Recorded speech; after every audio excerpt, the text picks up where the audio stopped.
गोष्ट आहे. ताई तुझं नाव सांग बरं. मी उत्कर्षा उदय पाटील. आणि माहेर कुठलं? माहेर ऐरोलीच. आणि सासर? सासर पण ऐरोलीच. स्थळ कसं लावतो भाऊजींचं? ऍक्च्युली आमचं लव्ह मॅरेज. हो अच्छा, लव्ह मॅरेज. काय करतात भाऊजी? ते नाही घेत आता.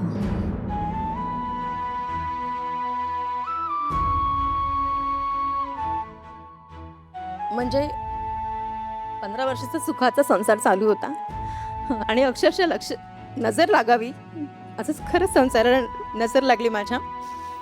दोघांच्या घरातल्यांच्या सहमताने लग्न ठरलं. सगळं छान चालू होतं. 2 मुली आहेत. पण 2005 मध्ये लग्न झालं. छान 10 वर्ष मस्त काढली आणि 10 वर्षानंतर त्यांना ॲक्च्युली कॅन्सर झाला.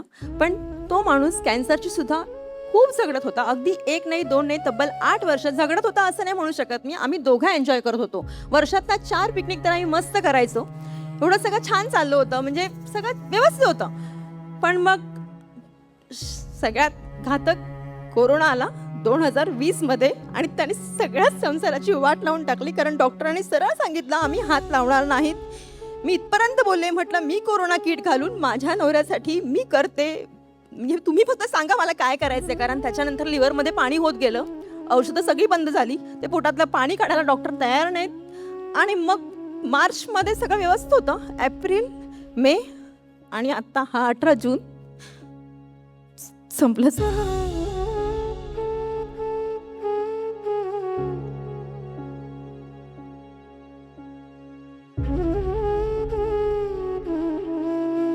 चार हात लावायला सुद्धा त्यावेळेस माणसं नव्हती. मग माझा धीर, माझा सख्खा भाऊ, माझा एक मावस धीर आणि तो चौथा ॲम्ब्युलन्सवाला स्मशानात सुद्धा मोठ्या मुलीला घेऊन गेले. माझा भाऊ म्हणाला की अग्नी जरी मुलगा नसेल तरी मुलगी म्हणून तूच द्यायचंयस, म्हणून तिला मी समजवलं. आणि त्यावेळेस कसं होतं माहिती आहे का, की डोळे अश्रू पुसायला सुद्धा जवळ घेणारं पण कोणी नव्हतं. त्यावेळेत जेव्हा अग्नी लावली मुलीने तेव्हा छोट्या मुलीने किंचाळी ठोकली. कारण तो आगीचा तो चित्त थरारक तिकडे दिसत होता. डोळ्यांनी पाहिलंय आम्ही सगळं.